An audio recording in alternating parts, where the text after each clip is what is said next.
Good evening. Welcome to Guildhall. It's good to see all of you here in East Hampton. And it's good also to welcome viewers who are watching us on About Books on C-SPAN, which is certainly one of the most consistently illuminating programs on television. My name is Robert Long, and I direct the Writers at Guildhall series. Tonight, as you know, Deva Sobel is with us. In the next weeks and months, we'll be presenting readings and discussions with some very fine writers, including Robert Stone, A.M. Holmes, Mary Karr, John Ashbery, Catherine Harrison, E.L. Doctorow, Peter Matheson, Anthony Hecht, and many more. This Sunday, Edward Klein will be here to read from and discuss his book, All Too Human, The Love Story of Jack and Jackie Kennedy. So we hope to see you Sunday at 5 o'clock and at more of our readings. I hope you'll take a brochure, if you don't already have one, on your way out that lists all of the events in the series. And sign our guest book, also out in the lobby if you'd like to get more information about the series. This event is made possible with public funds from the New York State Council on the Arts, a state agency. It's also made possible with the support of the Suffolk County Office of Cultural Affairs and the contributions of several individuals. Thank you to Lillian Browdy, Dorothy and Roy Lichtenstein, and Paula Trachtman for their support. I'd also like to thank Canio Pavone of Canio's Books in Sag Harbor, who's brought copies of Deva's book, Longitude. She'll be signing books after her presentation, so you may want to take this opportunity to say hello to her and to pick up an armful of signed books for your family and friends. Deva will be reading from Longitude and perhaps discussing it a bit. Following her reading, she'll respond to any questions you might have. So that everyone can hear your question, we'd like to ask you please to come down the center aisle right there and use that microphone if you have a question or two for Deva, so that she can hear you, the audience can hear you, and the audience on C-SPAN can hear you. Otherwise it gets a little confusing. Deva Sobel is a writer with a significant track record. Her work as a science reporter for the New York Times earned her great respect as well as a number of awards. She's a frequent contributor of articles about science to magazines including Audubon, Discover, Life, and The New Yorker. I don't know how many of you saw her piece on the Hubble Space Telescope in The New Yorker a few months ago, but I can tell you that it was one of the best pieces of prose that magazine has published in some time. And I think we can agree that The New Yorker maintains a fairly high standard. Longitude hit bestseller lists all around the country and stayed on those lists for a long time.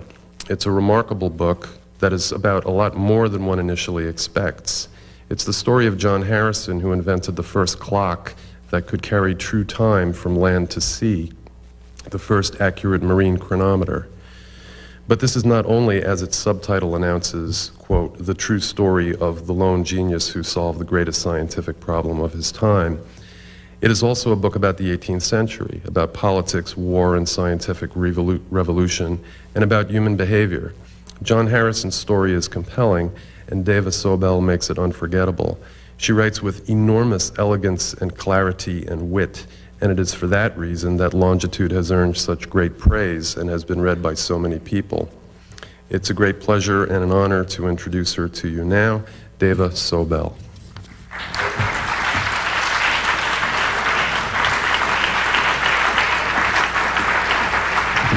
Thank you. My goodness. Thank you all for coming. One thing Robert did not mention, he probably doesn't know this, but I actually earned a citation in my high school alumni newsletter because of this book.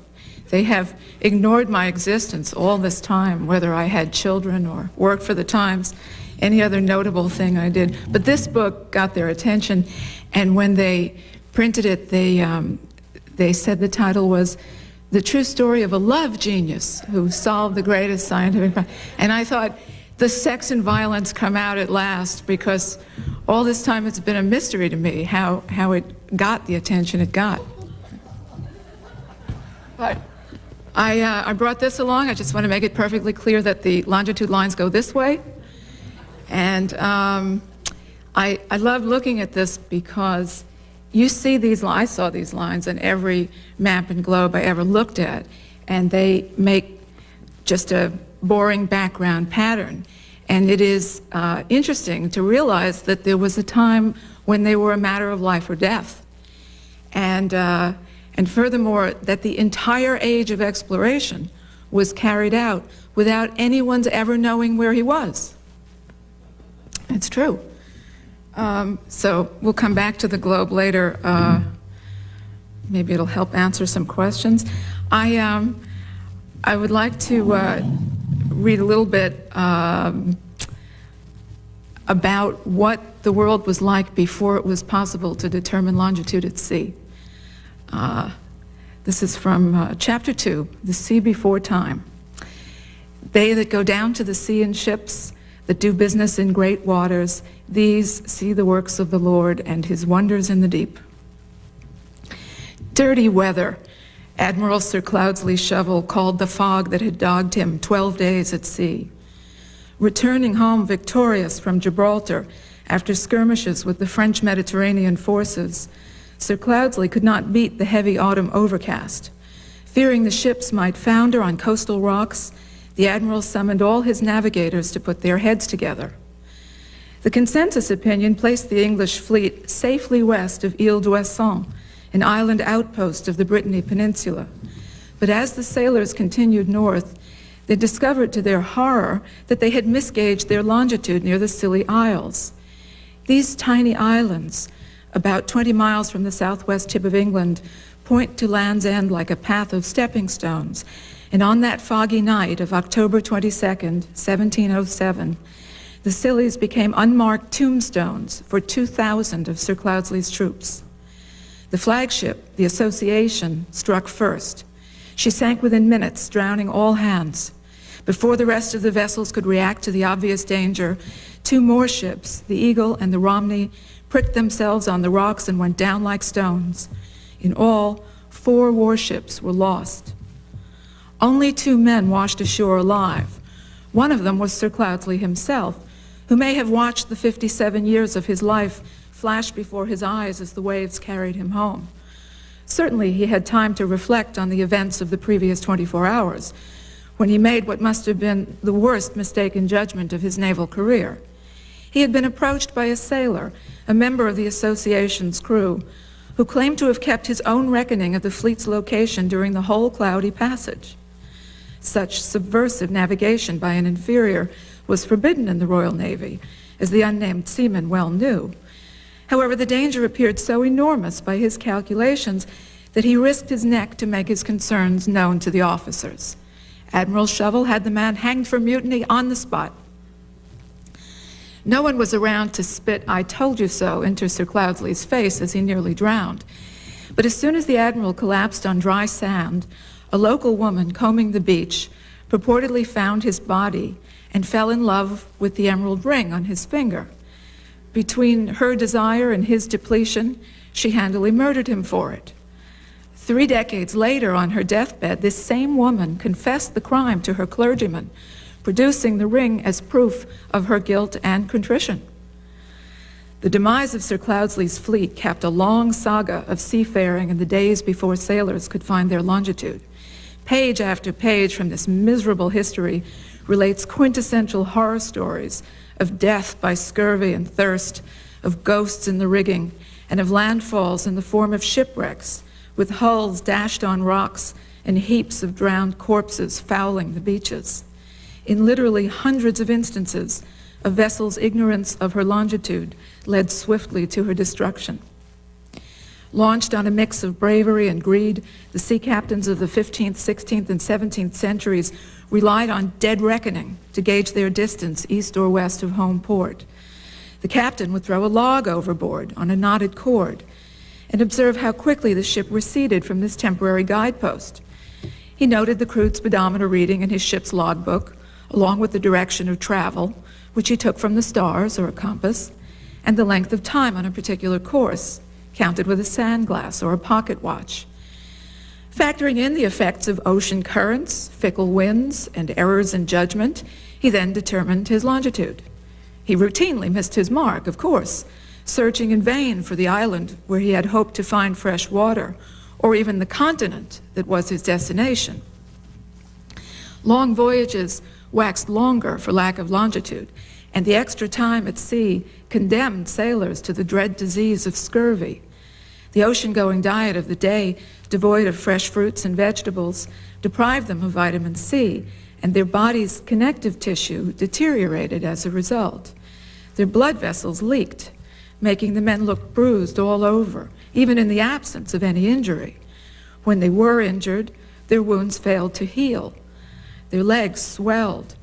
They suffered the pain of spontaneous hemorrhaging into their muscles and joints. Their gums bled, too, as their teeth loosened.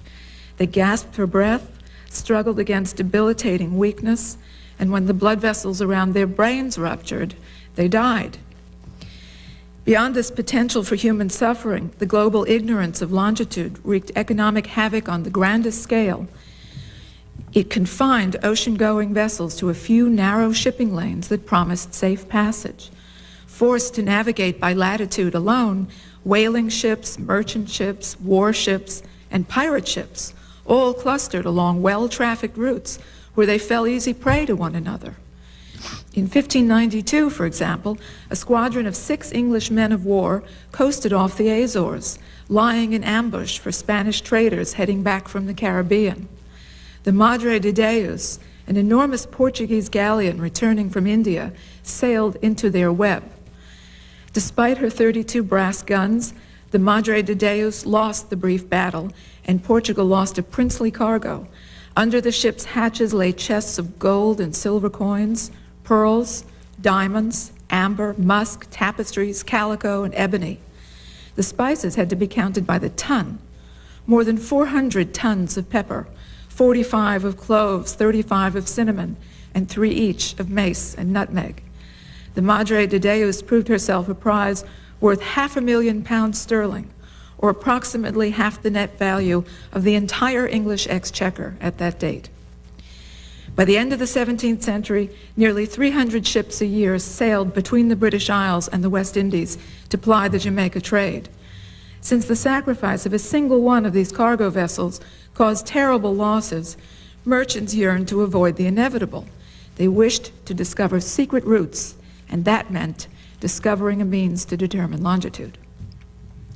The pathetic state of navigation alarmed the renowned English diarist Samuel Pepys, who served for a time as an official of the Royal Navy.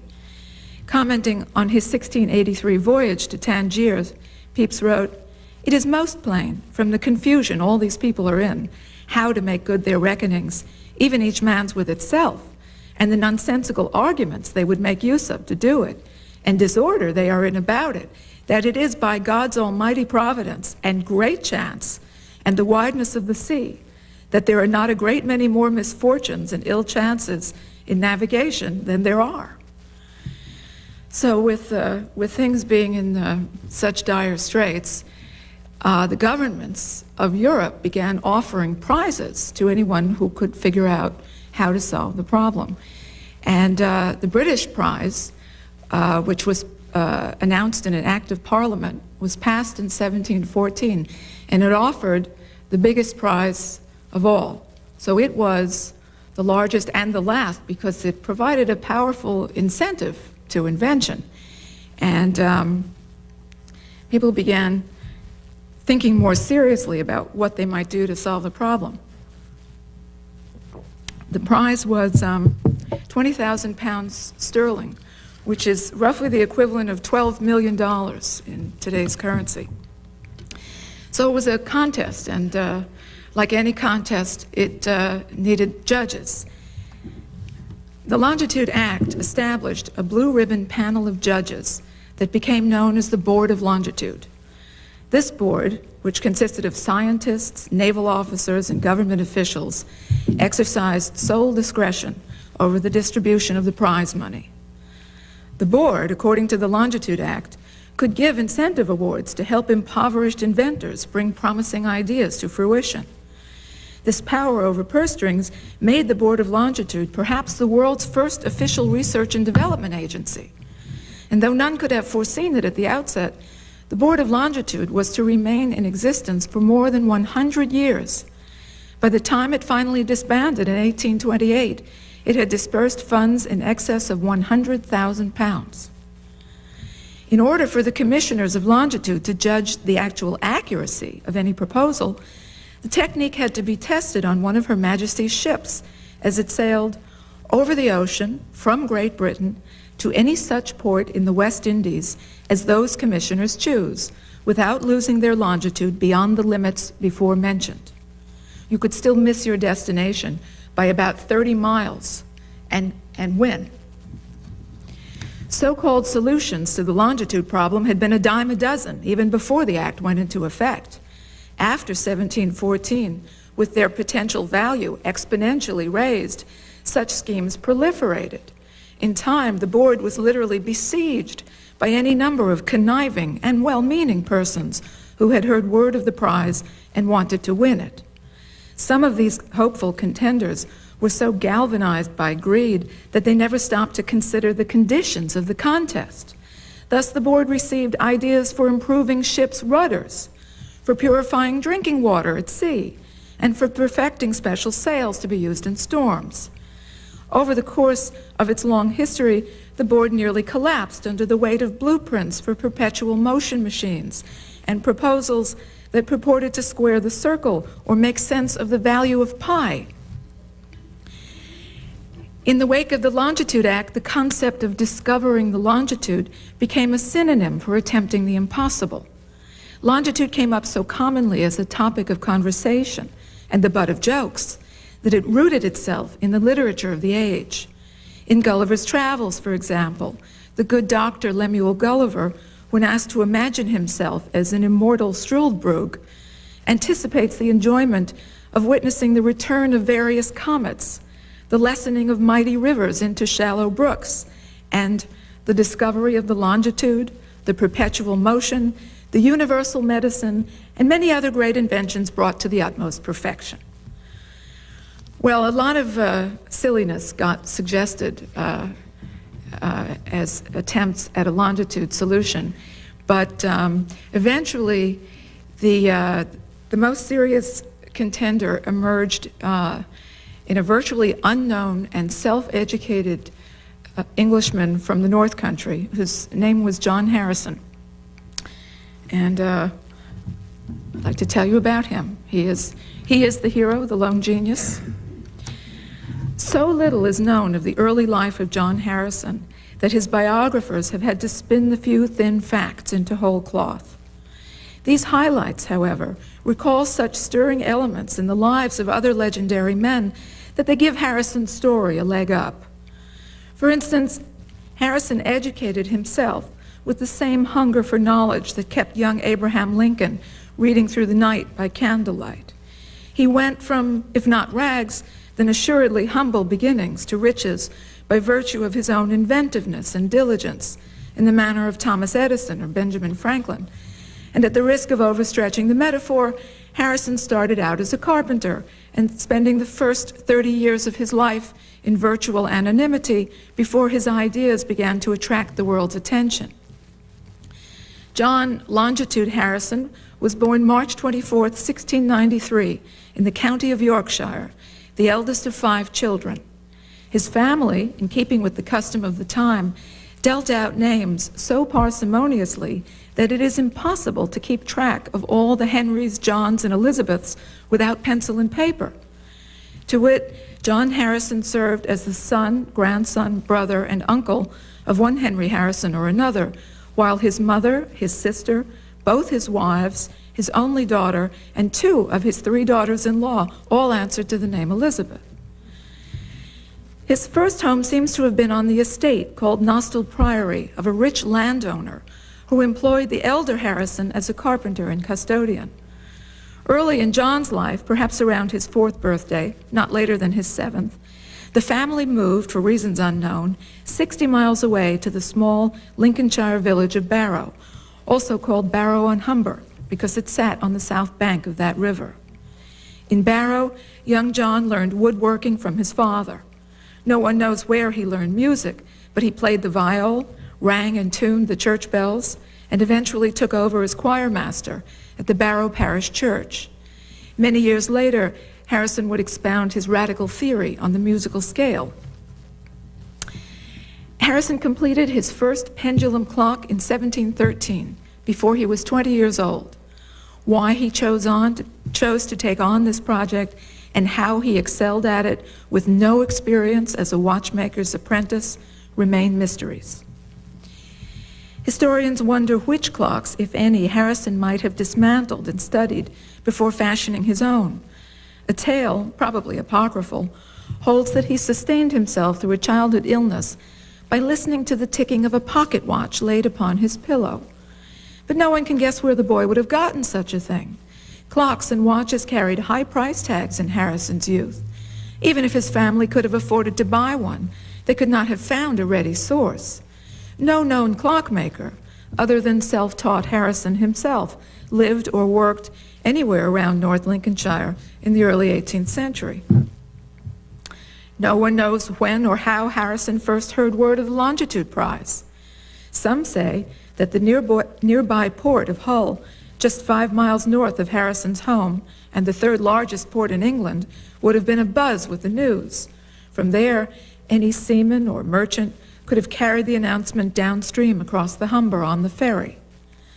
One would imagine that Harrison grew up well aware of the longitude problem, just as any alert schoolchild nowadays knows that cancer cries out for a cure and that there's no good way to get rid of nuclear waste.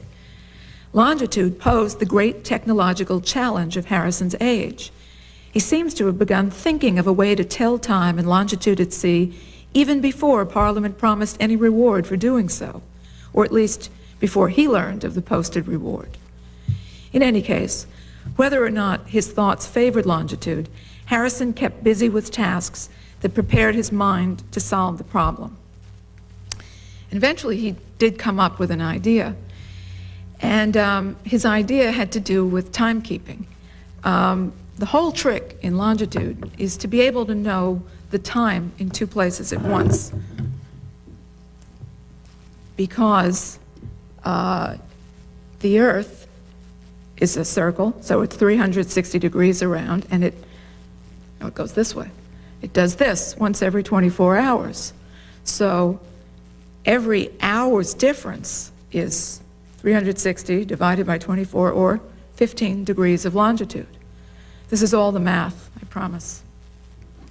So if you know your time out here where you are at sea, and you can determine your local time by the sun. When the sun reaches its highest point in the sky, that's noon.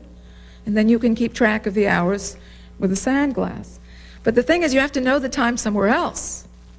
So you have to have a timekeeper of some kind that will tell you what time it is back home in England. And that was the impossible part. And it seemed to people that it would make much more sense, rather than try to overcome the difficulties of precision timekeeping. Pendulum, on the deck of a rolling ship, a pendulum is worthless. And then there were the problem of the way metal expands and contracts, and the salt air and the dampness. It just seemed like it would never work, even on land. Clocks of that period routinely lost 15 minutes a day. And to be accurate enough to be of use in determining longitude, the clock had to be accurate to within 2 seconds a day. So it made much more sense to think of some astronomical way to tell time.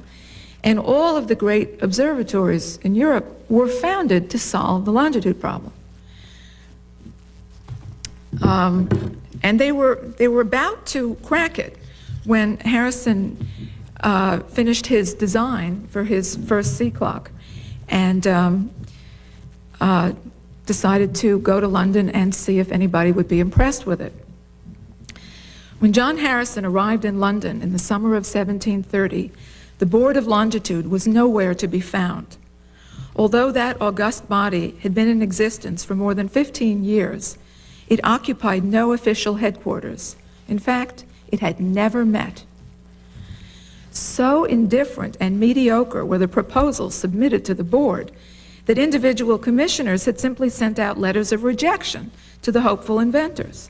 Not a single suggested solution had held enough promise to inspire any 5 commissioners, the minimum required by the Longitude Act for a quorum, to bother gathering together for a serious discussion of the method's merits. Harrison, however, knew the identity of one of the most famous members of the Board of Longitude, the great Dr. Edmund Halley, the current Astronomer Royal of England. and he headed straight for the Royal Observatory at Greenwich to find him. Halley had become England's second astronomer royal in 1720, after John Flamsteed's death. The puritanical Flamsteed had reason to roll over in his grave at this development, since in life he had denounced Halley for drinking brandy and swearing like a sea captain. But well liked by most, kind to his inferiors, Halley ran the observatory with a sense of humor. He added immeasurably to the luster of the place with his observations of the moon and his discovery of the proper motion of the stars. Even if it's true what they say about the night he and Peter the Great cavorted like a couple of schoolboys and took turns pushing each other through the hedges in a wheelbarrow. Halley received Harrison politely. He listened intently to his concept for the sea clock. He was impressed with the drawings, and he said so. Yet Halley knew that the Board of Longitude would not welcome a mechanical answer to what it saw as an astronomical question. The board, it will be recalled, was top-heavy with astronomers, mathematicians, and navigators. Halley himself spent most of his days and nights working out the moon's motion to further the lunar distance method of finding longitude, yet he kept an open mind. Rather than march Harrison into the lion's den, Halley sent him to see the well-known watchmaker George Graham. Honest George Graham, as he was later called, would be the best judge of the sea clock Harrison proposed to build. At least he would understand the fine points of its design. Harrison feared Graham would steal the idea from him, but he followed Halley's advice anyway. What else could he do? Graham, who was about 20 years older than Harrison, became his patron at the end of one long day together. As Harrison described their first meeting in his inimitable prose, "Mr. Graham began, as I thought, very roughly with me, and the which had like to have occasioned me to become rough too. But, however, we got the ice broke, and indeed he became, as at last, vastly surprised at the thoughts or methods I had taken." Harrison went to see Graham at 10 o'clock in the morning, and by 8 that evening they were still talking shop. Graham, the premier scientific instrument maker and a fellow of the Royal Society, invited Harrison, the village carpenter, to stay to dinner. When Graham finally said good night, he waved Harrison back to Barrow with every encouragement, including a generous loan to be repaid with no great haste and at no interest. Harrison spent the next 5 years piecing together the first sea clock, which has come to be called Harrison's No. 1, for it marked the first in a series of attempts, H1 for short. His brother James helped, though neither one of them signed the timepiece, strangely enough. The going train ran on wooden wheels, but overall it looked like no other clock ever seen before or since. Built of brightly shining brass, with rods and balances sticking out at odd angles, its broad bottom and tall projections recall some ancient vessel that never existed. It looks like a cross between a galley and a galleon, with a high ornate stern facing forward, 2 towering masts that carry no sails, and knobbed brass oars to be manned by tiers of unseen rowers. It is a model ship, escaped from its bottle, afloat on the sea of time. The numbered dials on H1's face obviously tie it to the telling of time. One dial marks the hours, another counts the minutes, a third ticks off the seconds, and the last denotes the days of the month. Yet the look of the whole contrivance, fairly bristling with complexity, suggests that it must be something more than just a perfect timekeeper. The large coiled springs and unfamiliar machinery tempt one to try to commandeer the thing and ride it into another era. No fanciful movie about time travel, despite the best efforts of Hollywood set design, ever presented a time machine as convincing as this one. Even at the start of its long career, H1 constituted a study in contrasts. It was of its age, but ahead of its time, and when it came along, the world was already weary of waiting for it. Although H1 did what it set out to do, it performed so singularly that people were perplexed by its success. The Harrison brothers took H1 out for trial runs on a barge on the River Humber, and then John carried it to London in 1735 and delivered on his promise to George Graham. Much pleased, Graham showed the wonderful sea clock, not to the Board of Longitude, but to the Royal Society, who gave it a hero's welcome. Concurring with Dr. Halley and 3 other equally impressed fellows of the Society, Graham wrote this endorsement of H1 and its maker. John Harrison, having with great labor and expense contrived and executed a machine for measuring time at sea, upon such principle as seemed to us promise a very great and sufficient degree of exactness, we are of opinion it highly deserves public encouragement in order to a thorough trial and improvement of the several contrivances for preventing those irregularities in time that naturally arise from the different degrees of heat and cold, a moist and dry temperature of the air, and the various agitations of the ship. Despite the hoopla, the Admiralty dragged its feet for a year in arranging the formal trial, and then, instead of sending H1 to the West Indies as the Longitude Act required, the admirals ordered Harrison to take his clock down to Spithead and board HMS Centurion bound for Lisbon. The First Lord of the Admiralty, Sir Charles Wager, sent the following letter of introduction to Captain Proctor. Sir, the instrument which is put on board your ship has been approved by all the mathematicians in town that have seen it, and few have not, to be the best that has been made for measuring time.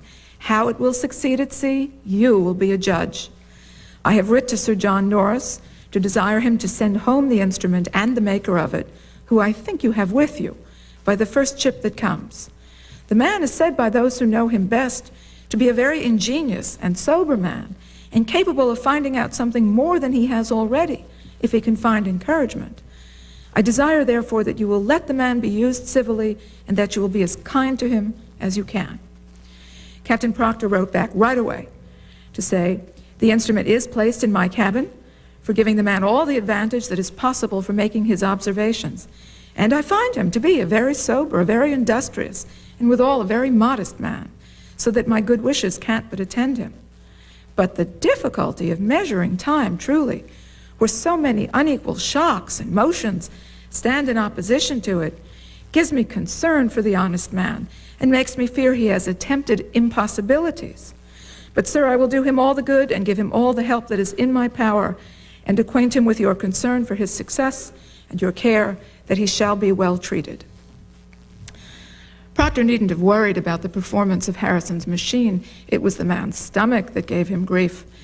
The rough crossing kept the clockmaker hanging over the rail much of the time when he wasn't in the captain's cabin tending his timekeeper. What a pity Harrison couldn't fit his own insides with the 2 dumbbell-shaped bar balances and 4 helical balance springs that helped H1 keep its equanimity throughout the journey. Mercifully, the strong winds blew the Centurion swiftly to Lisbon within 1 week. Captain Proctor died suddenly as soon as the ship reached harbor, before he'd written up any account of the voyage in his log. Only 4 days later, Roger Wills, master of HMS Orford, received instructions to sail Harrison back to England. The weather, which Wills recorded as very mixed, with gales and calms, made for a month-long voyage home. When the ship neared land at last, Wills assumed it to be the Start, a well-known point on the south coast around Dartmouth.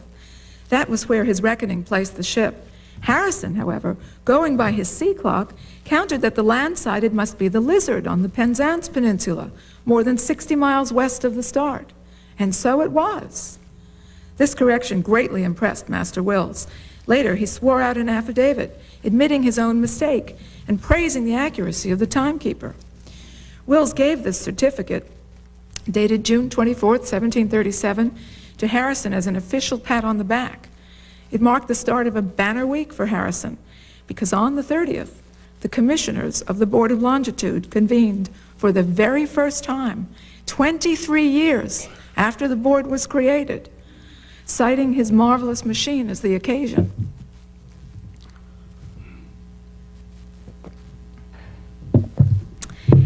Harrison had everything to gain. He stood there with his prized possession before a group of professionals and politicians predisposed to be proud of what he'd done for king and country. He had every right to demand a West Indies trial, to prove H1 deserving of the £20,000 promised in the Longitude Act. But he was too much of a perfectionist to do it. Instead, Harrison pointed out the foibles of H1.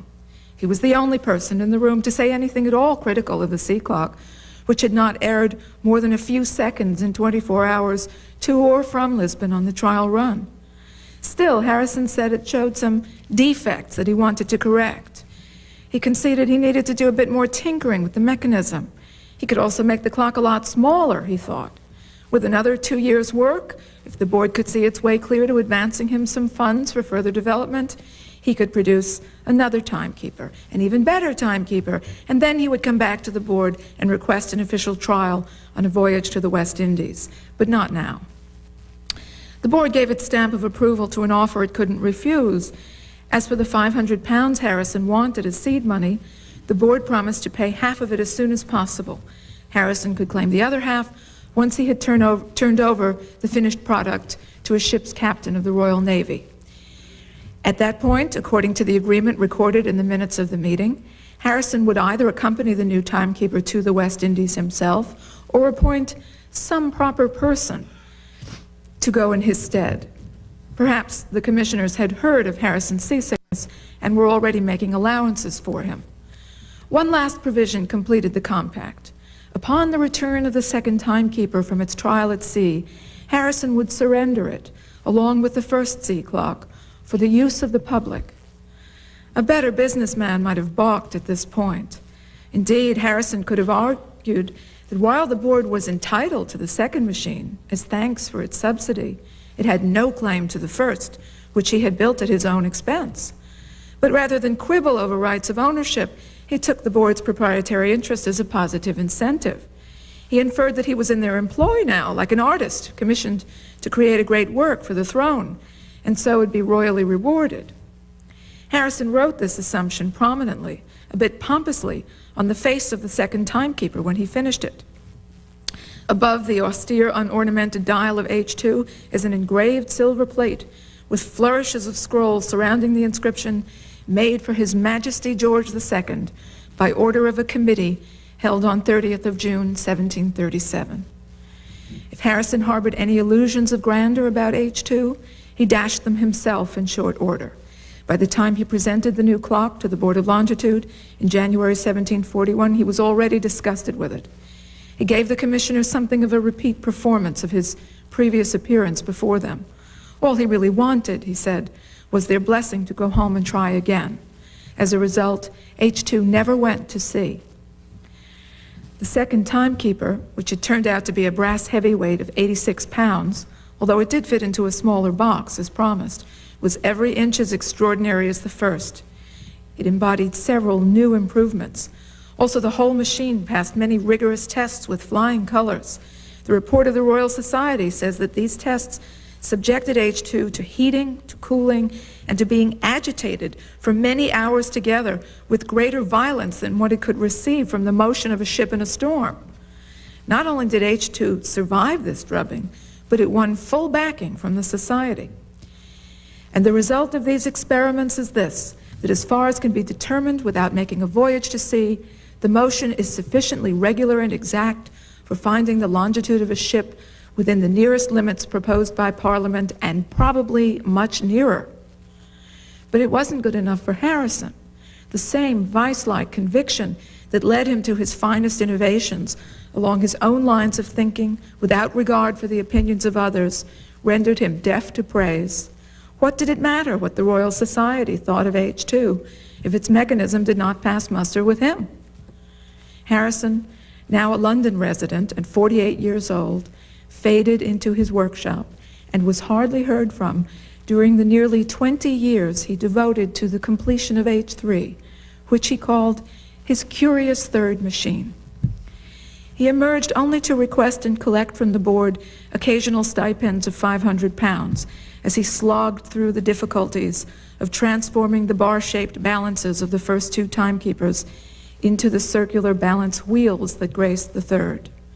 Meanwhile, H1 stayed in the limelight.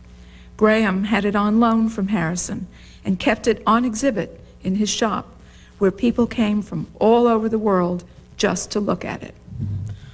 Okay, I'm going to stop there and see if you have any questions. If you'll please come down and speak into the microphone. Or just shout out and I'll repeat the question. Here we go. A brave soul.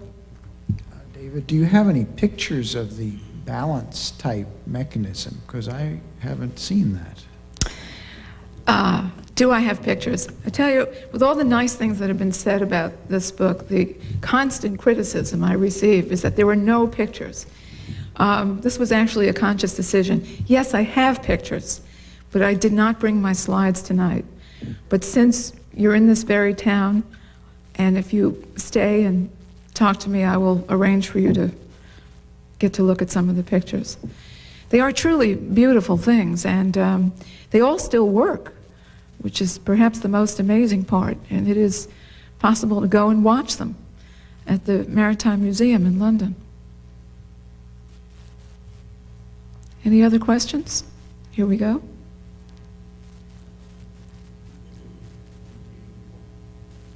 David, earlier this evening I was describing your book to my 10-and-a-half-year-old daughter. Good. And she had an interesting reaction. She said, you know, that sounds like a subject matter that, she didn't use these words, a subject matter that would be more typically addressed by a male writer. Did you have any sense that you were transgressing those boundaries as you made your study? Yes, longitude is a quintessentially guy thing. And it intimidated me, I'll tell you that. But I was fortunate to have a celestial navigator as a mother. And that gave me some of the courage to approach the topic. I also found the story interesting on many levels because it did involve politicking, jealousy, greed, competition, shipwrecks, and everybody I'd ever heard of was in the story. Galileo was in it, Isaac Newton, even Charles Darwin is in the longitude story. Because all my life I thought that the voyage of the Beagle was designed for Darwin to figure out natural selection. But in fact, the Beagle was a surveying ship, and her primary mission was to determine the longitude of foreign lands, after the invention of the chronometer, of course. And since the ship was sailing to all these exotic places, it made sense to take along an official naturalist, who was the young Charles Darwin. I think women are more interested in science than they get credit for, and are better at math than they get credit for. And they get, I think they get intimidated out of it early on. My celestial navigator mother was also a chemist, so I had a double whammy of encouragement and was therefore luckier than most. But I think it can be equally interesting to both sexes.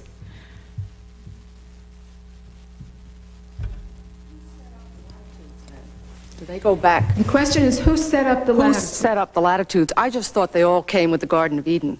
It never occurred to the me. concept of latitude and longitude is ancient. The notion of taking any map and dividing it with a grid of intersecting lines, and it goes back at least 3 centuries before Christ. Not quite the Garden of Eden, but way back there. The thing is, nobody knew where the lines were or what to say about them. And especially if you were out in the middle of the ocean, your personal longitude was guesswork. Your latitude was not. It was actually possible to determine latitude, especially in the northern hemisphere, because if you can see the North Star and determine its height above the horizon, that is a very accurate reading of your latitude. So the way a lot of navigation got done was for sailors to find the correct parallel of latitude and then just go, although sometimes they weren't sure which way they should go. So they had only half a solution. And the notion of the prime meridian, having one line of longitude be a reference point, a starting line for the rest, that's also very old. But the argument over where it should be continued until late in the 19th century, even into the early 20th century. Because, of course, the British had the Greenwich meridian, but the French had the Paris meridian. Jefferson wanted the meridian to run through Washington because it was un-American to use the Greenwich meridian. And so there was a lot of, and the prime meridian is really a political decision, unlike the equator, which has to be where it is. 0 degrees latitude is determined by the Earth and space in relation to the sun and stars. That doesn't move. But we can put the prime meridian anywhere as long as we all agree on where it is. Any other questions?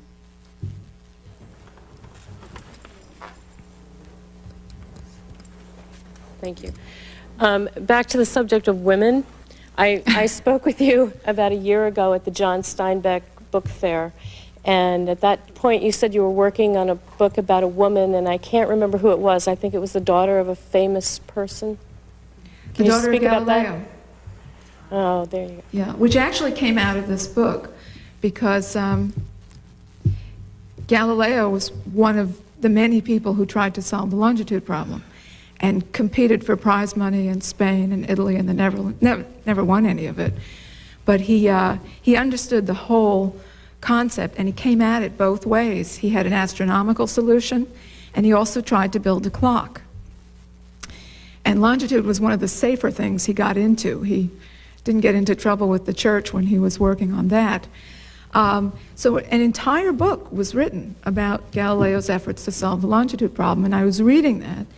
And in the book was a translation of a letter from his daughter. And I'd never known he had a daughter. I thought that alone was pretty interesting. But then it turned out she was a nun, and she was in a convent that had a clock. Most of the early clocks were in monasteries and convents because those people really needed to know the time so they could schedule their prayers. And the clock was broken, and she was the one who was supposed to fix it. And she was having trouble and writing him this letter about what she had tried and what hadn't worked and would he please help. And I was picturing this woman in the early 1600s fixing this clock that was probably 6 feet high. And it was so wonderful, I didn't know where to grab hold of it first. So when I finished Longitude, I started reading about him, hoping to find out about her. And sure enough, he loved her so much, he saved more than 100 of her letters. And these have never been published in their entirety in English. So now I know why I took Italian in college. It made no sense at the time, but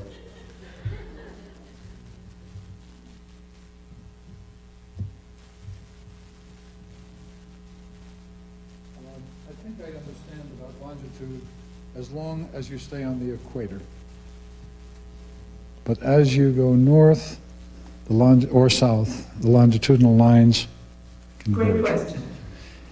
And What happens when the lines converge at the poles? Yeah. Okay. And as I understand it, if the definition of walking around the world would be to break all the longitudinal lines, you could do that at the equator in about an hour or a half an hour. No, at the pole. The pole, I'm sorry, I beg your pardon. And that obviously it gets wider and wider. What is the solution to that whole problem? Excellent question. Since longitude is defined by time, a degree of longitude equals 4 minutes, no matter where you are. But when you want to translate the time into a geographical distance, then you have to know your latitude. So when you know your latitude, you know how many miles you get per degree of longitude. So there was a fair amount of calculating that had to be done. Does that make sense to you now? Okay. Any other questions? Well, thank you very much. If you want to stick around and talk more in a less intimidating venue, we can do that too. Thank you.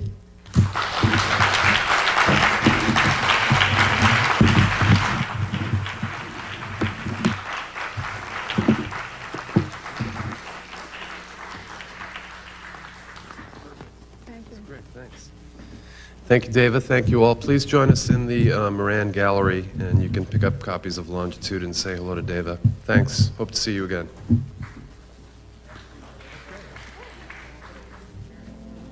I'm Ruth Burrell Brown. I called you on the phone. I met you in Sebastopol. And also we have another friend, Agnes, that I work with. Agnes Christel? Yeah. Oh, for goodness sake. At Pony Farm. So I'm delighted to hear you.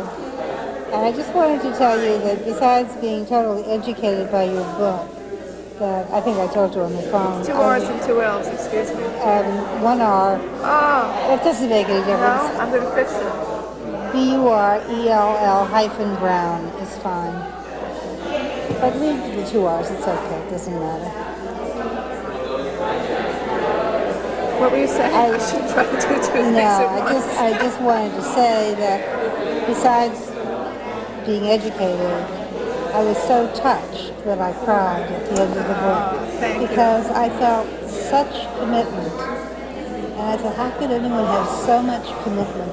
Your commitment to write this and the commitment of that man for 45 years. You know, and I'm working on a book myself. I know. And when I get discouraged, I say, remember, commitment. So, you know, that was, it was very important to me. It means a lot to me. I told Agnes I was coming tonight. She's busy tonight. Oh, yes. Thank you. My pleasure. Thank you. Diana Hello. Schmidt.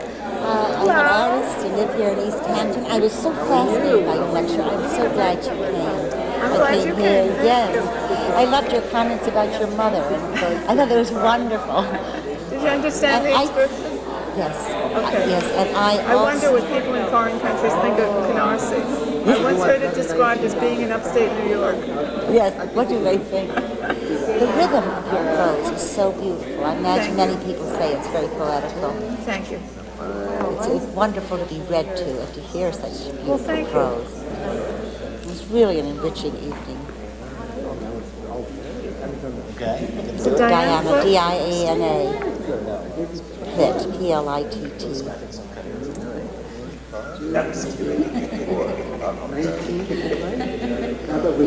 Getting involved with the company of longitude, we said at least be able to subtract.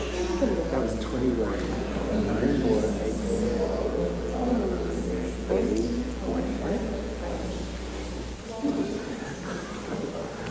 I know this has been an inspiring book, and I look forward to reading it. I hope you enjoy it. Thank you. That's ended. You got the longitude and latitude right there on your dress. Believe it or not, this was given to me before I had anything to do with this subject. Oh, I just the have a artist niece- didn't make it for you to celebrate the book? No, I just have a niece who loves silly, funny jewelry. It's wonderful. How are I'm you, Donna Ken? Stein, and I'm Hello. really glad to meet you. Nice to I meet really you, too. enjoyed your reading. It was terrific. you. I've been envying him as he's read through the book. I haven't had a chance You yet. don't get to read? Oh, Oh, I okay. will. All right. No, I bought 2. Oh, I had to give my This- copy back to Robert. Yeah, no. Would you please sign this to Alice Aycock? She's the artist who's doing the installation across the hall this week, and I know she's going to love reading it. Alice?